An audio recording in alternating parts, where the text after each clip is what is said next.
तो जैसा कि हमने पिछले वीडियो में देखा था कि हमने एसेसरी ग्लैंड्स की बात की थी पिछले वीडियो में, जहां पर सेमिनिकल वेसिकल्स थे, प्रोस्टेट ग्लैंड था और आपके ये अपना बल्बो यूरेथ्रल यानी काउपर्स ग्लैंड था। 3 तरह की ग्लैंड्स थी, उनके बारे में हमने पिछले वीडियो में देखा था और अब हम आगे बात करेंगे उनके बारे में डिटेल, एसेसरी ग्लैंड्स के बारे में डिटेल बात करेंगे। और सबसे पहले सेमिनल वेसिकल है। इसमें 3 तरह की ग्लैंड्स थी, एक तो सेमिनल वेसिकल था, दूसरा प्रोस्टेट था और तीसरा काउपर्स था। तो सबसे पहले हम सेमिनल वेसिकल की बात करेंगे आज, और सेमिनिकल वेसिकल के बारे में डिटेल एक्सप्लेनेशन, प्रोस्टेट के बारे में डिटेल और आपके काउपर्स ग्लैंड के बारे में डिटेल एक्सप्लेनेशन हम पढ़ेंगे। तो सेमिनल वेसिकल मेनली जो है, इसकी लोकेशन सबसे पहले बहुत इंपॉर्टेंट है, इसकी लोकेशन पूछी जाती है। लोकेशन के बारे में आपको इतना याद रखना है, ये यूरिनरी ब्लैडर और रेक्टम के बीच में प्रेजेंट होती हैं और ये पेयर फॉर्म में होती है। पेयर फॉर्म यानी 2 होती हैं और इनका जो कंपोजिशन होता है स्पर्म फॉर्मेशन में, इनका जो कंपोजिशन है सीमन में, तो वो 60 to 70% है। स्पर्म तो अलग है, स्पर्म अलग होता है, सीमन अलग है। सीमन में तो ये कंपोजिशन है ग्लैंड्स का, और स्पर्म जो है वो टेस्टिस से आते हैं।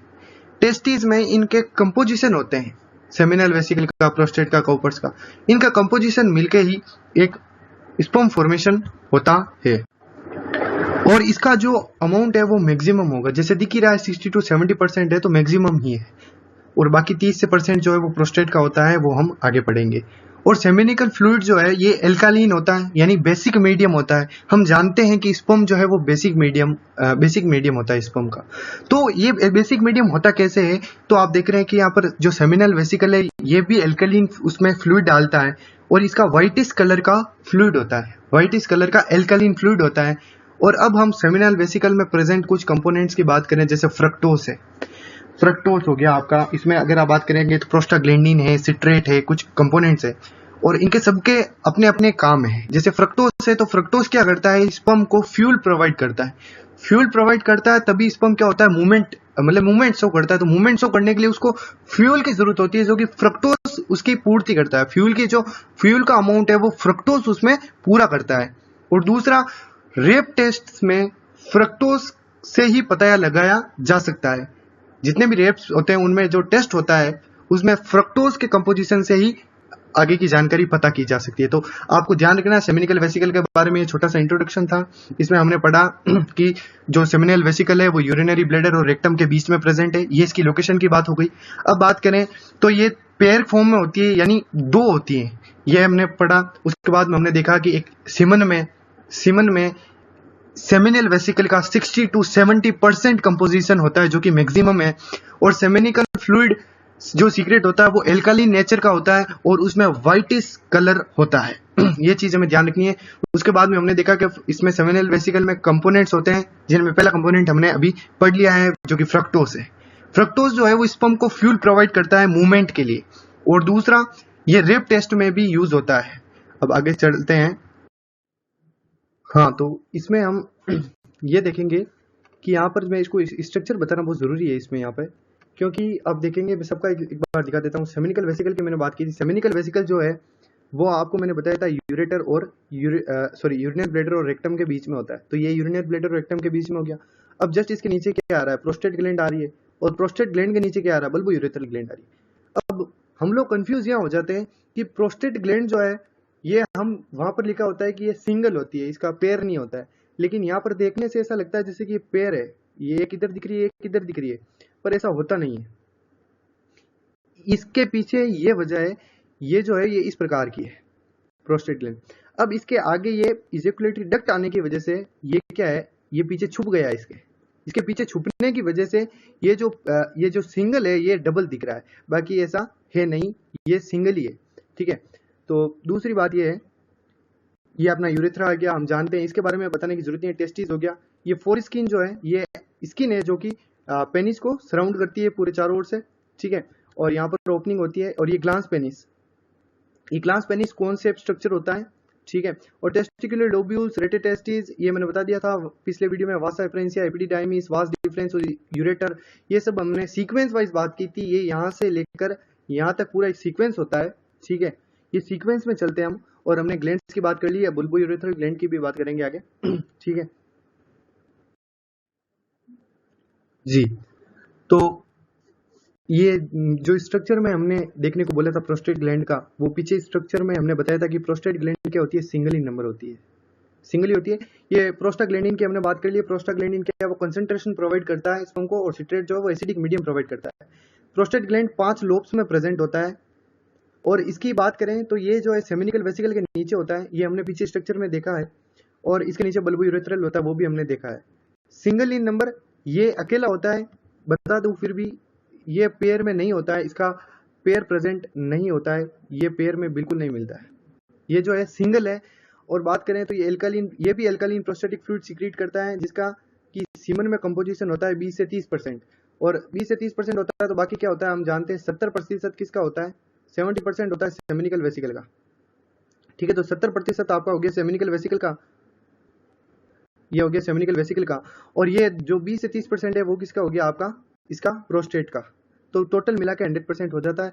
और अगर हम बात इसमें क्या क्या होता है कंपोनेंट्स कंसिस्ट ऑफ, तो इसमें सिट्रेट होता है जो कि इसमें भी है सेमिनिकल वेसिकल में, जिंक होता है इसमें, कैल्शियम होता है, प्रोफिब्रिनोलाइसिन होता है जो कि स्पर्म को डायलेट करता है, डायलेट करने में स्पर्म की मदद करता है, फॉस्फेट होता है, और एक होता है प्रोस्टेट स्पेसिफिक एंटीजन जो कि सीमन को कोगुलेशन से बचाता है। कोगुलेशन यानी जानते हैं ना, क्लोट, कोगुलेशन से बचाते हैं, और स्पर्म को क्या है मोटिलिटी प्रोवाइड करने में मदद करते हैं, फर्टिलिटी और मोटिलिटी में, सॉरी फर्टिलिटी बोल रहा हूँ, मोटिलिटी में मदद करते हैं। ठीक है, आगे बात करते हैं। आगे आप तीसरे नंबर पर है काउपर्स ग्लैंड। काउपर्स ग्लैंड में, काउपर्स ग्लैंड को एक और नाम दिया जाता है बल्बोयूरेथ्रल ग्लैंड। वही पार्ट चल रहा है, सेमिनिकल वेसिकल किया था हमने और प्रोस्टेट ग्लैंड किया था, अब काउपर्स ग्लैंड है जो कि प्रोस्टेट के नीचे है। प्रोस्टेट ग्लैंड का काम क्या होता है, मेन हम कुछ भी चीज पढ़ते हैं ना उसका काम हमें ध्यान रखना बहुत ही जरूरी है। तो सबसे पहले हम इसकी बात करते हैं कि जो ये है, ये काउपर्स ग्लैंड जो है वो भी एक सीक्रेट करता है, जो कि पेनिस को लुब्रिकेट करता है for easy copulation, easy copulation हो इसके लिए पेनिस को लुब्रिकेट करने का जो काम है वो कौन करता है, काउपर्स ग्लैंड करता है। ठीक है, और इसका एक और फंक्शन है, ये जो है फीमेल वेजाइना में जो यूरेथ्रा का जो फीमेल वेजाइना में यूरेथ्रा का जो एसिडिक मीडियम होता है उसको न्यूट्रलाइज करने में मदद करता है। हम जानते हैं कि सीमन जो है वो एल्कालीन मीडियम होता है, सीमन का 7.2 से 7.8 ऐसा मीडियम होता है पीएच सीमन का, और चूंकि इसमें भी बल्बोयूरेथ्रल भी एल्कालीन फ्लूइड है। ठीक है, तो ये क्या करता है, यूरेथ्रा का भी एसिडिक मीडियम जो होता है फीमेल यूरेथ्रा का उसको न्यूट्रलाइज करने में मदद करता है, और लुब्रिकेशन प्रोवाइड करता है पेनिस को फॉर इजी कोपुलेशन। ये पेयर फॉर्म में होता है, और ये प्रोस्टेट के नीचे प्रेजेंट होता है। It is situated on the membranes part of the urethra. ये हमने पीछे देखा था, यूरेथ्रा के मेम्ब्रेनस पार्ट पे यानी यूरेथ्रा के ऊपर 2 डॉट फॉर्म में ये प्रेजेंट होता है, ऐसा यूरेथ्रा हमने देखा था। ठीक है, और इसके ऊपर ऐसे यहाँ पर ये काउपर्स ग्लैंड प्रेजेंट होती है, यहाँ पर ये काउपर्स ग्लैंड ऐसे प्रेजेंट होती है, और इसके ऊपर प्रोस्टेट ग्लैंड होती है। ठीक है, और प्रोस्टेट ग्लैंड होती है और उसके ऊपर सेमिनिकल वेसिकल होती है, इस प्रकार से। तो ये चीजें हमने बात की थी इस चीज की। तो ठीक है, उसके बाद हम अगर बात करें सीमन की, हम सीमन कर रहे हैं, सीमन क्या है, तो सीमन है पूरा जो जिसे हम स्पर्म कहते हैं ना, पूरा वो स्पर्म नहीं होता है, जो वो इजेक्ट होने के बाद सीमन कहलाता है। सीमन कैसे कहलाता है, क्योंकि 95% उसमें फ्लूइड होता है जिसे हम एसेसरी ग्लैंड फ्लूइड कहते हैं, जो कि ये एसेसरी ग्लैंड फ्लूइड यानी सेमिनल वेसिकल का, प्रोस्टेट का या काउपर्स का, इन तीनों का जो कंपोजिशन है जो कि अप टू 95% होता है। ठीक है, ये जो है इसे हम इसको और स्पर्म को मिला दिया जाए, स्पर्म जो वो टेस्टिस से आते हैं, स्पर्म टेस्टिस से निकल कर आते हैं। ठीक है, और ये जो है ये अपने टेस्टिस से निकलने के बाद यहाँ पर जो एसेसरी ग्लैंड्स होते हैं, 3 एसेसरी ग्लैंड्स होते हैं, तीनों का कंपोजिशन हमने पढ़ लिया है। ठीक है, तो उनका 95% कंपोजिशन रहता है सीमन में और 5% कंपोजिशन रहता है स्पर्म में। यानी इजेक्ट होने के बाद आप उसको स्पर्म नहीं कह सकते, उसको सीमन कहा जाता है, क्योंकि उसमें अब सिर्फ स्पर्म नहीं है, अब उसमें एसेसरी ग्लैंड्स का फ्लूइड यानी उसकी भी कंसंट्रेशन उसमें है जो कि सीमन कहलाती है। अब अगर हम सीमन की बात करें तो अगर हम बाहरी तौर पे सीमन की बात करें तो इसमें कैल्शियम होता है अगर कंपोनेंट। ये बहुत इंपॉर्टेंट क्वेश्चन है, नीट जैसे एग्जाम में ये क्वेश्चन आता है, तो इसमें आपको ध्यान रखना है कि सीमन में क्या क्या होता है। सीमन में कैल्शियम होता है, फ्रक्टोज होता है, सर्टेन एंजाइम्स होते हैं जो कि हमने सभी देख लिए इनमें, और स्पर्मेटोजोआ यानी स्पर्म होता है। स्पर्म तो होता ही है। अब बाकी जो ये पूरा पार्ट बचा ये कौन सा होता है? ये होता है आपका एक्सेसरी रिप्रोडक्टिव ग्लैंड्स जो होती हैं उनका पार्ट है। कैल्शियम हमने देखा, फ्रक्टोज देखा है, और बाकी आप इनको सर्टेन एंजाइम्स के रूप में लिख सकते हो। बाकी आप इन सबको सर्टेन एंजाइम्स बता सकते हो, ठीक है। तो इन सबको मिला के जो है पूरा का पूरा एक सीमन तैयार हो जाता है। आगे बात करते हैं, स्पर्म के पीएच की बात करेंगे। स्पर्म का पीएच जो है वो 7.2 से 7.8 होता है। मैंने पीछे भी बताया था, एल्कालीन होता है, बेसिक मीडियम होगा। और बेसिक मीडियम होने के वजह से ये जो है यूरेथ्रा होता है फीमेल वेजाइना में, वहां पर वो एसिडिक मीडियम का होता है। और स्पर्म को मूवमेंट के लिए और या फिर स्पर्म को सर्वाइव करने के लिए बेसिक मीडियम चाहिए होता है। एसिडिक मीडियम होने की वजह से स्पर्म ना प्रोड्यूस होते हैं और ना सर्वाइव करते हैं। तो इसी वजह से इनके लिए बेसिक मीडियम चाहिए, और जो कि यूरेथ्रा का नहीं होता है। तो इसकी वजह से स्पर्म अपना खुद का मीडियम बेसिक रखता है, जो कि आगे जाके यूरेथ्रा को भी बेसिक कर देता है, ठीक है। तो स्पर्म वहां पर आसानी से सर्वाइव कर लेता है। अगर हम स्पर्म के काउंट की बात करें तो एक इजेकुलेशन में 200 से 300 मिलियन स्पर्म्स होते हैं। एक इजेकुलेशन में 200 से 300 मिलियन स्पर्म्स होते हैं, ठीक है। और अगर हम बात करें इसके वॉल्यूम की तो ये 2.5 से 5 ml इसका वॉल्यूम होता है पर इजेकुलेशन में। तो ये स्पर्म का काउंट है और ये इसका वॉल्यूम है, एक सीमन का वॉल्यूम और स्पर्म का काउंट। ये स्पर्म काउंट हो गया, ये सीमन का वॉल्यूम है, ठीक है। और इसकी बात करें आगे आपका एक्सटर्नल जेनिटेलिया। एक्सटर्नल जेनिटेलिया क्या होता है? अभी जो भी हमने पढ़ा ये सभी जो है ये एब्डोमिनल के अंदर है, ठीक है, एब्डोमिन के अंदर है। तो इसे हम एक्सटर्नल जेनिटेलिया नहीं कहते हैं। अब एक्सटर्नल जेनिटेलिया जो कि कोपुलेशन में रोल प्ले करता है और जिसे हम क्या कहते हैं? पेनिस कहते हैं, ठीक है। ये आपका एक्सटर्नल जेनिटेलिया है, पेनिस। अब पेनिस का हम ये ट्रांसफर सेक्शन है, इसका हमने डाइसेक्शन किया है। इसमें हम देखते हैं इंटरनल स्ट्रक्चर है ये पेनिस जो है, पेनिस के स्ट्रक्चर को हमने काटा है इस तरह से, और अब हम इसको इस प्रकार से देख रहे हैं। तो ऐसे देखने से हमें क्या पता चलता है? इसके दो पार्ट है, एक ऊपर वाला पार्ट है जिसे हम डोर्सल कहते हैं, और एक नीचे वाला पार्ट है जिसे हम वेंट्रल कहते हैं। ये डोर्सल पार्ट हो गया ये वाला, और ये वेंट्रल पार्ट हो गया। अब डोर्सल पार्ट में, अब थोड़ा इंपॉर्टेंट है टॉपिक, डोर्सल पार्ट में दो मतलब इसमें टिश्यू होते हैं जिसको हम कॉर्पोरा कैवर्नोसा कहते हैं, और एक नीचे की साइड होता है वेंट्रल साइड में जिसे हम कॉर्पोरा स्पोंजियोसम कहते हैं। अब सुनना, ये कुछ नहीं है, इनमें ब्लड वेसल्स प्रेजेंट होती हैं और कुछ नहीं होता है। लेकिन कॉर्पोरा स्पोंजियोसम में आपका यूरेथ्रल पार्ट प्रेजेंट होता है। यूरेथ्रा जो होता है पेनिस का, ठीक है, जो ओपनिंग होती है यूरेथ्रा, वो कहां पर प्रेजेंट होती है? वो entire length of corpora spongiosum में प्रेजेंट होती है। तो urethra is present in the entire length of the corpora spongiosum part of the penis. Penis में कॉर्पोरा स्पोंजियोसम के एंटायर लेंथ में यूरेथ्रा प्रेजेंट होता है। यहां पर देखो मेंशन भी किया हुआ है, ये यूरेथ्रा जो है वो कॉर्पोरा स्पोंजियोसम में एंटायर लेंथ में प्रेजेंट होता है। और बाकी दो ब्लड वेसल्स हैं जो कि कॉर्पोरा कैवर्नोसा में होती है। कॉर्पोरा कैवर्नोसा डोर्सल साइड में है और कॉर्पोरा स्पोंजियोसम वेंट्रल साइड में है। बस इतना सा इसमें ध्यान रखना है। आगे करते हैं, ठीक है। तो एक्सटर्नल जेनिटेलिया पेनिस क्या है? मैंने बताया था कोपुलेटरी ऑर्गन है और मेल्स में होता है, कोई कहने की बात ही नहीं। This is made up of 3 erectile tissue. इसमें 3 इरेक्टाइल टिश्यूज होते हैं, मैंने बताए थे। 2 होते हैं कॉर्पोरा कैवर्नोसा होता है, और एक होता है आपका कॉर्पोरा स्पोंजियोसम। ये 3 तरह के टिश्यू हो गए। कॉर्पोरा कैवर्नोसा 2 होते हैं और कॉर्पोरा स्पोंजियोसम 1 होता है। कॉर्पोरा स्पोंजियोसम क्या होता है? 1 होता है। अब इन तीनों को देखें तो 3 हो गए, दोनों को देखें तो 3 हो गए। कॉर्पोरा कैवर्नोसा 2 हो गए और कॉर्पोरा स्पोंजियोसम 1 हो गया, दोनों को मिला के 3। तो ये 3 इरेक्टाइल टिश्यूज होते हैं। और ये ध्यान रखना, ये तीनों के तीनों इरेक्टाइल होते हैं, ठीक है। हाँ, इरेक्टाइल होते हैं और 3 हो गए, ठीक है। और कोपुलेटरी ऑर्गन है पेनिस। अगर बात करें दूसरे पॉइंट की तो डोर्सल साइड में 2 कॉर्पोरा कैवर्नोसा होता है, जैसा कि मैंने पीछे बताया था। और वेंट्रल साइड में एक सिंगल कॉर्पोरा स्पोंजियोसम होता है, और जिसमें यूरेथ्रा प्रेजेंट होता है उसके पूरी की पूरी लेंथ में। यूरेथ्रा जो कि ओपनिंग पार्ट होता है पेनिस का, उसे हम यूरेथ्रा कहते हैं। पूरा एंटायर लेंथ में होता है, वो ओपनिंग पार्ट नहीं है, मतलब पूरा वो जो ट्रैक्ट है उसे हम यूरेथ्रा कहते हैं। और urethra complete length of corpora spongiosum में प्रेजेंट होता है। बहुत ही इंपॉर्टेंट लाइन मैंने यहाँ पर बता दी है, ये इंपॉर्टेंट है,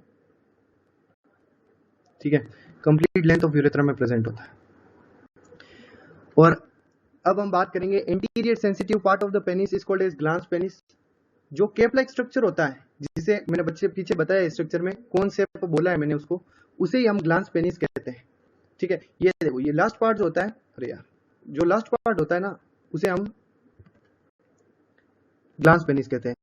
ये स्ट्रक्चर है, इसमें ये जो लास्ट पार्ट होता है ना, कॉन्सेप्ट होता है, कॉन्सेप्ट स्ट्रक्चर होता है, उसे हम क्या कहते हैं, ग्लांस पेनिस। यही है ग्लांस पेनिस, ये वाला स्ट्रक्चर, ये वाला स्ट्रक्चर ही ग्लांस पेनिस है। तो मैंने बता दिया है कि जो interior sensitive part of the penis है उसे हम ग्लांस पेनिस कहते हैं, और that is covered by skinny fold जिसे हम प्रीप्यूस कहते हैं। और फॉर स्किन ये भी मैंने पीछे डायग्राम में बताया है कि ग्लांस पेनिस को जो सराउंड, ग्लांस पेनिस को क्या पूरे जो पेनिस को सराउंड करती है इसके एक स्किन फोल्ड, उसे हम प्रीप्यूस और फोर स्किन कहते हैं। अब एक नोट है जो कि बहुत इंपॉर्टेंट है, नोट्स आर इंपॉर्टेंट है भाई। तो नोट जो है ये कह रहा है कि सर्कमसीजन एक टर्म है, उसको डिफाइन किया है इस नोट में। सर्कमसीजन क्या होता है, तो जो ग्लांस पेनिस को सराउंड करता है प्रीप्यूस, उसका सर्जिकली उसको रिमूव कर दिया जाता है, सर्जिकली उसको रिमूव कर दिया जाता है फोर स्किन को, जो कि ग्लांस पेनिस को सराउंड करके रखती है। उसको रिमूव करने की टेक्निक को हम सर्कमसीजन कहते हैं। ठीक है, तो आगे बढ़ते हैं। अब हम दो टर्म्स को समझेंगे, एक इरेक्शन और एक इजेकुलेशन। इन दो टर्म्स को हम समझेंगे। छोटा सा इसका इंट्रोडक्शन है, नीट में या 12th में इतना ही पूछा जाता है इसके बारे में। तो इरेक्शन की बात करें तो ये increase the length of penis. ये जो है ये आपके पेनिस की जो लेंथ है उसे इंक्रीज कर देती है। ठीक है, और कंट्रोल कौन करता है इसको, parasympathetic system of autonomous nervous system. Parasympathetic autonomous nervous system इसको कंट्रोल करता है, किसको, इरेक्शन को। और इरेक्शन का काम क्या है, इरेक्शन पेनिस की लेंथ इंक्रीज कर देता है और इसको control parasympathetic autonomous nervous system करता है। क्लियर। अब नेक्स्ट है इजेकुलेशन। इजेकुलेशन की बात करें तो इजेकुलेशन की बात करेंगे तो ये सीक्रेशन ऑफ सीमन कहलाता है। सीमन का पेनिस के बाहर सीक्रेट होना, इजेक्ट होना ही इजेकुलेशन कहलाता है। जानते हैं वर्ड में छुपा हुआ है इजेकुलेशन, इजेक्ट और सीक्रेशन ऑफ सीमन इसका मतलब होता है। और इसको कौन कंट्रोल करता है, इसको sympathetic autonomous nervous system control करता है। सिंपैथेटिक ऑटोनोमस नर्वस सिस्टम किसको कंट्रोल करता है, इजेकुलेशन को। और parasympathetic autonomous nervous system erection को कंट्रोल करता है। इरेक्शन पेनिस की लेंथ इंक्रीज करता है और इजेकुलेशन का मतलब होता है सीमन का सीक्रेशन। बस इतना सा ध्यान रखना है। नेक्स्ट अब स्ट्रक्चर ऑफ स्पर्म है। अब स्ट्रक्चर ऑफ स्पर्म है, उसके बाद ये जो स्पर्म का क्या मेल रिप्रोडक्टिव सिस्टम का पार्ट है वो खत्म हो जाएगा।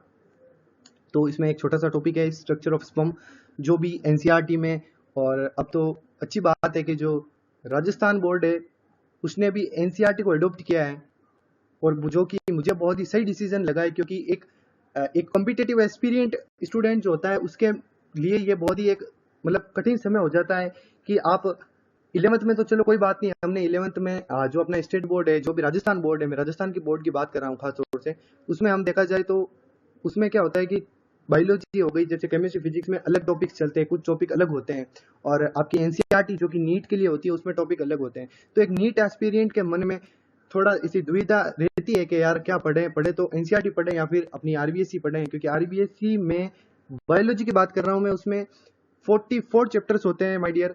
उसमें 44 चैप्टर होने की वजह से बच्चा डर जाता है कि यार 44 चैप्टर पढूं या एनसीईआरटी के जो 16 चैप्टर हैं जो कि नीट में काम आएंगे वो पढूं।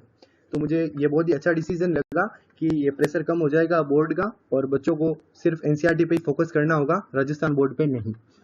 तो इसी वजह से आप राजस्थान बोर्ड वाले भी एनसीईआरटी फॉलो करें और उसको अच्छे से पढ़ें, आपके नीट के लिए भी काम आएगा और आपके बोर्ड के लिए तो काम आएगा ही। तो आगे बढ़ते हैं structure of sperm. Structure of sperm, अब स्ट्रक्चर ऑफ स्पर्म में हम देखेंगे कि जो सबसे ऊपर वाला पार्ट होता है वो प्लाज्मा मेम्ब्रेन होता है। प्लाज्मा मेम्ब्रेन है सबसे ऊपर वाला पार्ट आपका, प्लाज्मा मेम्ब्रेन है। उसमें हम बात करेंगे, उसके नीचे एक्रोसोम होता है।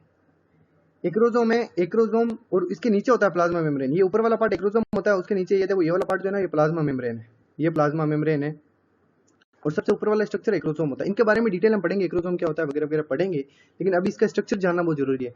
अब इसका न्यूक्लियस जो है जिसमें क्रोमेटिन मटेरियल होता है, कहने की बात नहीं है, क्रोमोसोम तो होंगे ही स्पर्म में, तो क्रोमोसोम जो क्रोमेटिन मटेरियल है वो इसमें न्यूक्लियस में प्रेजेंट होता है।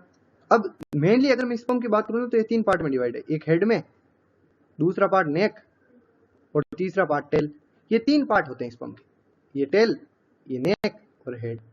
अब इनमें फिर हम ये पढ़ेंगे, ये क्रोमोसोम पढ़ेंगे, ये न्यूक्लियस पढ़ेंगे, ठीक है। इनमें फिर आगे हम बात करेंगे, जैसे ये क्रोमोसोम हो गया, ये न्यूक्लियस हो गया। फिर नेक में हम बात करेंगे, ये माइटोकॉन्ड्रिया हो गया, इसमें सेंट्रियोल्स होते हैं। फिर टेल की बात करेंगे, ठीक है। ये सब चीजें हम फिर करते रहेंगे।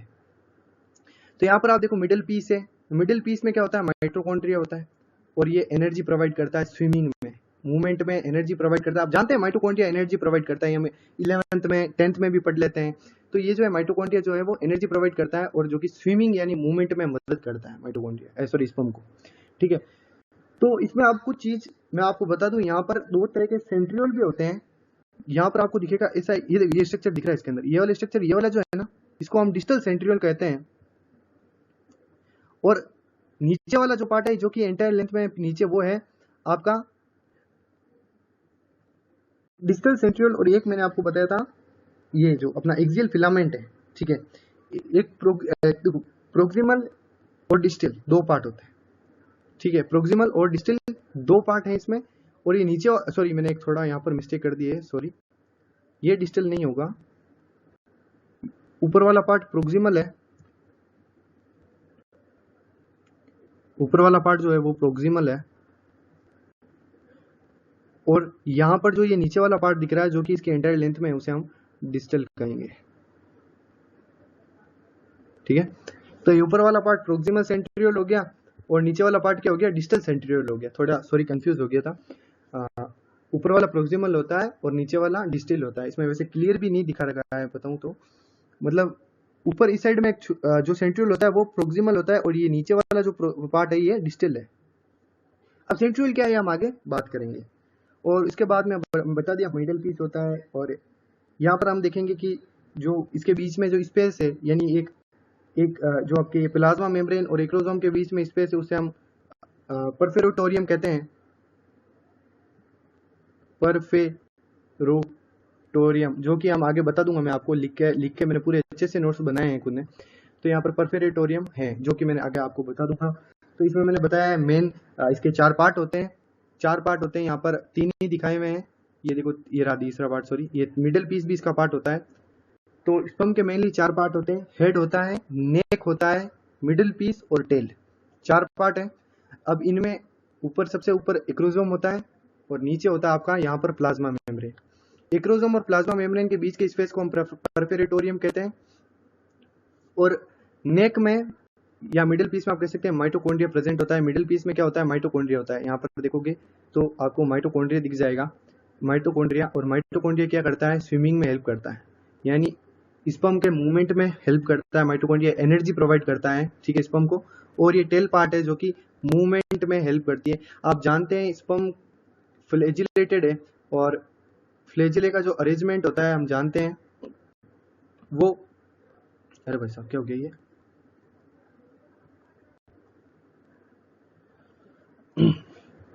यानी स्पर्म का जो अरेंजमेंट है, सॉरी, जो स्पर्म की टेल है वो फ्लैजिलेटेड है, फ्लैजिलेटेड है।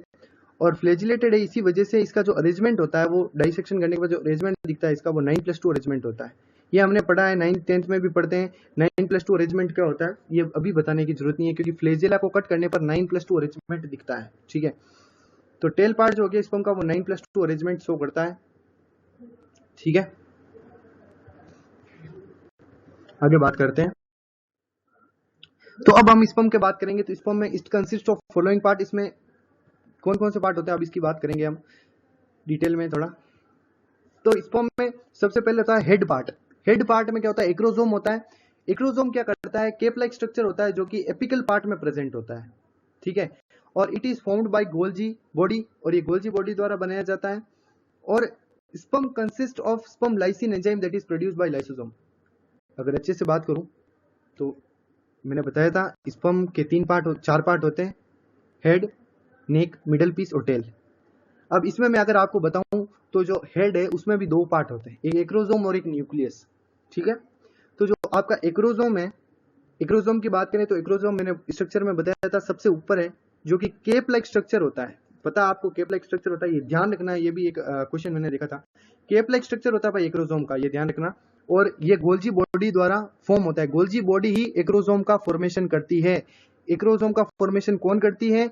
तो गोल्जी बॉडीज, ये एक इंपॉर्टेंट पॉइंट है, ये भी नीट में पूछा जाता है, स्पर्म या बोर्ड में भी पूछा जाता है। Sperm consist of sperm lysine enzyme that is produced by lysosome. Sperm lysine enzyme का काम क्या होता है? ये जो है ना आपके ओवम होता है ना, ओवम के बाद जो लेयर होती है उसको डिसोल्व करने के लिए, पेनिट्रेट करने के लिए एक एंजाइम की जरूरत होती है जिसे हम स्पर्म लाइसिन एंजाइम कहते हैं, जो कि ओवम के मेम्ब्रेन को डिसोल्व करती है और अंदर एंटर करती है। स्पर्म फीमेल पार्ट में एंटर हो गया, अब उसको ओवम में अटैच होना है। ओवम में अटैच होने के लिए ओवम अपनी प्रोटेक्शन करके रखता है, जिसको हम आगे डिटेल में पढ़ेंगे, ये सब हम जानते हैं, तो इसके बारे में हम आगे बात करेंगे।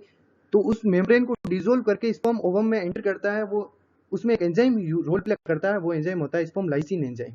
और ये प्रोड्यूस कौन करता है? तो ये लाइसोसोम प्रोड्यूस करता है। एक्रोसोम कौन प्रोड्यूस करता है? Golgi body. और स्पर्म लाइसिन एंजाइम कौन प्रोड्यूस करता है? लाइसोसोम। ठीक है, अब ये दो इंपोर्टेंट पॉइंट है। और अगर हम बात करें इसके चौथे पॉइंट की, तो these enzyme penetrate dissolve ovum membrane and sperm enter into ovum. Mainly आप देखेंगे तो इसके जो नोट्स है वो बहुत ज्यादा ही मैंने अच्छे से लिखे हैं, आपको बहुत हेल्प मिलेगी। एनसीईआरटी के नोट्स फॉलो किए हैं मैंने। और अगर हम बी पार्ट की बात करें जो कि न्यूक्लियस है, न्यूक्लियस में हम बात करें तो न्यूक्लियस इलोंगेटेड हेप्लॉइड स्ट्रक्चर है। एक इलोंगेटेड है, लॉन्ग स्ट्रक्चर है हेप्लॉइड स्ट्रक्चर में, जिसमें न्यूक्लियोलस नहीं होता है। मेन बात है क्रोमेटिन मटेरियल तो होगा ही, मैंने बताया था स्पर्म है तो क्रोमेटिन मटेरियल क्रोमोसोम तो होगा ही, लेकिन इसमें न्यूक्लियोलस नहीं होगा, ये चीज ध्यान रखनी है आपको। न्यूक्लियोलस नहीं होता, इंपॉर्टेंट है। अब नेक पार्ट की बात करेंगे तो नेक पार्ट में this part is consist of centriole, इसमें सेंट्रियोल होता है। अब सेंट्रियोल क्या कह रहा था मैं? सेंट्रियोल कह रहा था भाई, वहां मैं कंफ्यूज भी हो गया था एक बार। तो मैंने बताया था ऊपर प्रोक्सिमल होता है और नीचे डिस्टिल होता है। अब हम इसके बारे में बात करेंगे। तो ये जो है ये क्लीवेज में मदद करता है, प्रोक्सिमल सेंट्रियोल। क्लीवेज इन जाइगोट, क्लीवेज इन जाइगोट क्या होता है भाई? तो इसको मैं ना आपको मैंने फर्स्ट वीडियो में या तो बताया होगा या नहीं बताया, तो मैं आपको लास्ट में समझा दूंगा कि क्लीवेज क्या होता है। आपको शायद इसमें थोड़ा नॉलेज होना चाहिए कि जब मतलब हमने स्टेप्स ऑफ रिप्रोडक्शन पढ़े थे, वहां पर क्या होता है कि सेल डिवीजन होता है जाइगोट में। और जाइगोट में जो सेल डिवीजन होता है उसमें दो स्टेजेस बनती है, एक मोरूला स्टेज बनती है, एक ब्लास्टुला स्टेज बनती है। और ये आगे आएगा, आपने मोरूला और ब्लास्टुला आगे आएगा, जिनमें 16 और 32 जो सेल्स होती हैं उनके बारे में हम पढ़ेंगे और डिटेल में पढ़ेंगे। ब्लास्टोमियर जो स्ट्रक्चर है वो भी हम आराम से पढ़ेंगे। और किस स्टेज में मैं आपको बता दूं, तो उसमें हम जानते हैं कि जब जाइगोट में सेल डिवीजन होता है और फिर वो जब अटैच होता है ना, यूट्रस से अटैच होता है, वो फर्टिलाइज हो गया, फिर अटैच होता है ना, तो कौन सी स्टेज में अटैच होता है ये ध्यान रखना। ये एक आपको बता रहा हूं, आगे मैं लिख भी दूंगा कहीं अगले वीडियो में, लेकिन मैं आपको अभी बता रहा हूं कि जो एग फर्टिलाइज होने के बाद जब जाइगोट में क्लीवेज होता है और उसका मोरूला बनता है, ब्लास्टुला बनता है, तो कौन सी स्टेज में वो यूट्रस की वॉल से अटैच होता है? तो वो स्टेज होती है ब्लास्टुला। ब्लास्टुला या ब्लास्टोसिस्ट जो है उस फॉर्म में वो यूट्रस पे अटैच होता है। इसके बारे में सब आगे है, वो हम बात करेंगे। तो फिलहाल ये ध्यान रखना है कि ब्लास्टुला स्टेज में या ब्लास्टोसिस्ट जो है उस फॉर्म में यूट्रस पे ओवम अटैच होता है फर्टिलाइजेशन के बाद। और ये ब्लास्टुला बनता किससे है? तो ब्लास्टुला इसमें सेल डिवीजन होने के बाद, जाइगोट में क्या होता है? सेल डिवीजन होता है। और जाइगोट में सेल डिवीजन होने के बाद में दो स्टेजेस आती हैं, एक होता है आपका मोरूला और एक होता है आपका ब्लास्टुला। और ब्लास्टुला स्टेज में ही ये यूट्रस पे अटैच होता है ओवम, और तभी वो बनता है प्लेसेंटा फॉर्मेशन, वो हम आगे पढ़ेंगे। तो ये प्रोक्सिमल सेंट्रियोल हो गया। अब डिस्टल सेंट्रियोल की बात करें तो this structure becomes elongated and forms axial filament and axoneme. और 9+2 अरेंजमेंट मैंने आपको आगे बताया था, टेल पार्ट में 9+2 अरेंजमेंट होता है क्योंकि फिलामेंट है, तो आपको ये ध्यान रखना है। एक तो 9+2 अरेंजमेंट होता है डिस्टल सेंट्रियोल में, मतलब क्या गलत नहीं है, डिस्टल सेंट्रियोल का फंक्शन तो ये होता है कि वो इलोंगेट होके एक्सोनीमी अगला पार्ट बनाता है। डिस्टल सेंट्रियोली स्पर्म का अगला पार्ट बनाता है, ये इलोंगेट होता है, और अगला पार्ट एक्सियल फिलामेंट जिसे हम एक्सोनीमी भी कहते हैं, वो पार्ट बनाता है ये डिस्टल सेंट्रियोल। और टेल का जो अरेंजमेंट होता है वो 9+2 अरेंजमेंट होता है। अब आगे हम बात करेंगे, तीसरा पार्ट है मिडिल पार्ट। वीडियो काफी लंबा हो गया है लेकिन कोई बात नहीं। अगला मिडिल पार्ट है। मिडिल पार्ट में माइटोकॉन्ड्रिया होता है, मैंने बताया था स्पाइरल माइटोकॉन्ड्रिया होता है, जिसे हम निबन कण शीथ कहते हैं, ठीक है, टेक्निकल नेम है उसको। क्योंकि जो स्पाइरल माइटोकॉन्ड्रिया वो एक्सियल फिलामेंट में चारों ओर सराउंड होता है। वो ऐसा स्ट्रक्चर आप पीछे देखना, ऐसा स्ट्रक्चर होता है ना, वो एक पूरा मतलब स्ट्रक्चर था एक ऐसा ऐसा, ठीक है, उसे स्पर्म के स्ट्रक्चर में, उसमें क्या है, उस स्ट्रक्चर को हम क्या है टेक्निकली निबंधकर्ण शीथ कहते हैं, निबंधकर्ण शीथ। तो जो स्पाइरल फॉर्म में होता है माइटोकॉन्ड्रिया, जो कि एक्सोनिमी को सराउंड करके रखता है, और इस पूरी स्ट्रक्चर को हम निबंधकर्ण शीथ कहते हैं। और माइटोकॉन्ड्रिया हमने पढ़ा था एनर्जी प्रोवाइड करता है मोटिलिटी में। स्पर्म की मोटिलिटी में क्या करता है, एनर्जी प्रोवाइड करता है। स्पर्म की मोटिलिटी में एनर्जी प्रोवाइड करता है, या फिर आप कह सकते हैं स्पर्म के मूवमेंट में मदद करता है। ठीक है, आगे बात करते हैं टेल पार्ट। टेल पार्ट की बात करेंगे तो ये लॉन्गेस्ट पार्ट है और फ्लैजिलेटेड पार्ट है। मैंने बताया था फ्लैजिलेटेड है, 9 स्टोरेज है। तो this is the longest part and flagellated part of the sperm consist of main and and piece. इसके दो पार्ट होते हैं, एक मेन पार्ट होता है जिसे मेन पीस कहते हैं, और एक एंड पार्ट होता है जिसे एंड पीस कहते हैं। ये इंपॉर्टेंट नहीं है। तो this part provides motility to sperm, ये थोड़ा इंपॉर्टेंट है, ये देखना। ये पार्ट जो है स्पर्म को मोटिलिटी प्रोवाइड करता है, जो कि फर्टिलाइजेशन के लिए बहुत बहुत जरूरी है। ठीक है, अब कुछ इंपॉर्टेंट पॉइंट्स है उनकी बात कर लेते हैं। ये तो बहुत बेसिक था, उसे आप नोट्स पढ़ोगे तब भी समझ में आ जाएगा। नोट्स बहुत इंपॉर्टेंट है, ये आपको मैं कह रहा हूँ। अब एक नोट आ गया, नोट तो मैंने कहा है सभी इंपॉर्टेंट है। ये है ना एक्स्ट्रा, इसमें क्या, ये जो मैं नोट बता रहा हूँ ना आपको, लिटरली बता रहा हूँ, इसके क्वेश्चन नीट में एज इट इज आता है। सबसे इसमें क्वेश्चन कैसे बनेगा कि स्पर्म बताओ, स्पर्म को फर्टिलाइज होने के लिए उसकी क्या क्या मतलब क्या क्या होना जरूरी है, स्पर्म को फर्टिलाइजेशन के लिए क्या क्या रिक्वायरमेंट है। तो ये उसकी रिक्वायरमेंट है। उसका 60% स्पर्म का जो शेप है वो नॉर्मल होना चाहिए, नॉर्मल शेप एंड साइज में होना चाहिए स्पर्म। ठीक है, और 40% स्पर्म्स जो है वो वाइग्रस मूवमेंट यानी active motility movement, active movement show करना चाहिए। ये बहुत इंपॉर्टेंट पॉइंट है, मैं आपको बता रहा हूँ। ये पॉइंट बहुत ज्यादा इंपॉर्टेंट है, क्योंकि ये डायरेक्ट क्वेश्चन इस पे आता है कि स्पर्म में फर्टिलाइज होने के लिए क्या क्या जरूरी है। तो ये आप ध्यान रखना। जो स्पर्म है 60% स्पर्म्स जो होते हैं उनका शेप और साइज नॉर्मल होना बहुत जरूरी है और फर्टिलाइजेशन के लिए, और 40% स्पर्म्स जो होते हैं वो वाइग्रस मूवमेंट यानी एक्टिव मोटिलिटी शो करना चाहिए। आपको 2 पॉइंट और एक्स्ट्रा बता रहा हूँ जो कि बहुत इंपॉर्टेंट है, उन पे एग्जिटिव क्वेश्चन आता है। एक आपसे क्वेश्चन पूछा जाता है कि स्पर्म कैपेसिटेशन कहाँ पर करता है, मेल पार्ट में या फीमेल पार्ट में, यानी उस वो काम करने योग्य ओवम को फ्यूज करने लायक होता कहां पर है। तो मैं आपको बता दूं वो फीमेल पार्ट में होता है। ये एक इंपॉर्टेंट क्वेश्चन है जो कि डायरेक्ट क्वेश्चन आता है। और एक क्वेश्चन आपका बनता है कि फर्टिलाइजेशन होने की मैक्सिमम पॉसिबिलिटी कब होती है। तो मैं आपको यह भी बता दूं कि फर्टिलाइजेशन होने की मैक्सिमम पॉसिबिलिटी तभी होती है जब स्पर्म और ओवम साथ में एंटर करते हैं यूट्रस में या फेलोपियन ट्यूब में। फेलोपियन ट्यूब में साथ में एंट्री करते हैं ना, यानी ओवेरी से एग आया और इधर स्पर्म आया, जब ये दोनों साथ में मीटअप करेंगे या साथ में आएंगे और साथ में फ्यूज होंगे तभी फर्टिलाइजेशन की पॉसिबिलिटी जो है वो मैक्सिमम होगी। तो ये 3 पॉइंट मैंने आपको एक्स्ट्रा बताए जो कि बहुत इंपॉर्टेंट है, डायरेक्ट क्वेश्चन आता है। अगली बात करेंगे वायबिलिटी ऑफ स्पर्म की। तो स्पर्म जो है वो वायबल यानी काम करने योग्य, काम करने लायक कितने टाइम तक रहता है, तो वो 48 से 72 घंटे यानी 2 से 3 दिन तक वो फीमेल जेनाइटल ट्रैक्ट में। अब मेल में तो क्या है, मेल में आप जानते हैं एपिडिडाइमिस है जहां पर वो 1 महीने तक स्टोर रह सकता है। ठीक है, और वहां पर उसको न्यूट्रिशन भी मिलता रहेगा। और जो मैंने शायद एक क्वेश्चन का आंसर भी दे दिया है आपको, अभी नहीं बताऊंगा। ठीक है, तो फीमेल जेनिटल ट्रैक्ट में वो 2 से 3 दिन तक वायबल यानी काम करने लायक रहता है स्पर्म। और अगर मैं secretion of accessory duct and glands essential for maturation and motility of sperm, ये भी पॉइंट आपको ध्यान रखना है कि ये तो वैसे बहुत बेसिक पॉइंट है कि जो एसेसरी ग्लैंड्स का सीक्रेशन होता है, सेमिनिकल, वेसिकल, प्रोस्टेट और कॉपर्स ग्लैंड जिनको हम एसेसरी डक्ट या ग्लैंड कहते हैं, उनका सीक्रेशन जो है वो एसेंशियल क्या है, क्यों जरूरी है। तो ये इसलिए जरूरी है क्योंकि ये स्पर्म के मैच्योरेशन में और मोटिलिटी यानी उसके मूवमेंट में, मैच्योरेशन एक तो काम करने लायक बनाने में मदद करता है और उसका मोटिलिटी जो है स्पर्म का वो इनकी वजह से ही मिलता है। अब प्रोस्टाग्लैंडिन ध्यान रखना है भाई, मैंने एक प्रोस्टाग्लैंडिन बताया था जो कि कंसंट्रेशन प्रोवाइड करता है स्पर्म को। ये भी एक इंपॉर्टेंट क्वेश्चन है, पीछे क्वेश्चन है जिनको मैं थोड़ा बता रहा हूँ, पीछे पढ़ा है हमने तो उसको ध्यान रखना।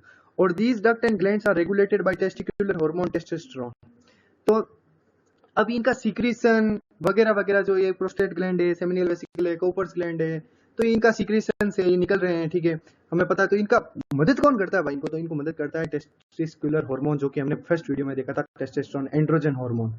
ये मदद करता है भाई साहब, ये टेस्टोस्टेरोन ही मदद करता है इन सब काम में, सीक्रेशन में। ठीक है, तो these duct and glands are regulated, इनका मतलब रेगुलेशन कौन करता है, ये टेस्टिकुलर हार्मोन। ठीक है, और अब ये 3 पॉइंट है जो मैं एक्रोसोम के बारे में आपको थोड़ा सा बताना चाहता हूँ, फिर मैं आपको एक्रोसोम का फॉर्मेशन जो है वो अगले वीडियो में बताऊंगा, एक्रोसोम बनते कैसे। तो आप एक्रोसोम के बारे में ध्यान रखना, एक्रोसोम और इसकी मेम्ब्रेन जो होती है जिसको हम गैलिया कैपिटेटिस कहते हैं, वहां पर मैंने बताया देखना, एक्रोसोम और उसकी मेम्ब्रेन, एक्रोसोम और बाहर वाली मेम्ब्रेन जो होती है ना, ऊपर होता है देखो केप लाइक स्ट्रक्चर होता है एक्रोसोम, स्पर्म के पार्ट में देखना ये केप लाइक स्ट्रक्चर होता है, और फिर इसके अंदर जो होता है वो प्लाज्मा मेम्ब्रेन होता है ये नीचे। तो ये जो केप लाइक स्ट्रक्चर है इसको हम क्या कहेंगे, इसको, और ऊपर जो मेम्ब्रेन होती है, ऊपर वाली जो मेम्ब्रेन होती है जो कि इसको सराउंड करके रखती है, इन एक्रोसोम को और इसको मिलाकर ही हम क्या कहते हैं, गैलिया कैपिटेटिस कहते हैं। तो ये ध्यान रखना, वैसे पढ़ने से भी पता चल जाता है, इतना एक्सप्लेन करने की जरूरत नहीं थी, फिर भी बता दिया मैंने कि ये जो गैलिया कैपिटेटिस क्या है। तो एक्रोसोम और उसकी मेम्ब्रेन जो है उसे हम गैलिया कैपिटेटिस कहते हैं, ये भी इंपॉर्टेंट है, ध्यान रखना। और space between acrosome and nucleus, acrosome और न्यूक्लियस के बीच में जो स्पेस होता है, मैंने वहां पर भी बताया है देखना, स्ट्रक्चर में भी, उसे परफेरेटोरियम कहते हैं, ठीक है। और acrosome formation is spermatogenesis is occur in spermiogenesis, sperms में एक्रोसोम बनने की जो प्रोसेस होती है वो स्पर्मायोजेनेसिस में कंप्लीट होती है। स्पर्म्स में एक्रोसोम बनने की जो प्रोसेस है वो स्पर्मायोजेनेसिस में कंप्लीट होती है। समझ में आया? ये मैंने क्या बताया यहाँ पर, ये थोड़ी लाइन इंपॉर्टेंट है कि एक्रोसोम का फॉर्मेशन किस प्रोसेस में होता है। स्पर्म्स में देखना, मैं बता रहा हूं आपको, स्पर्म्स में एक्रोसोम का फॉर्मेशन स्पर्मायोजेनेसिस के दौरान होता है, बस यही लिखा हुआ है इसमें।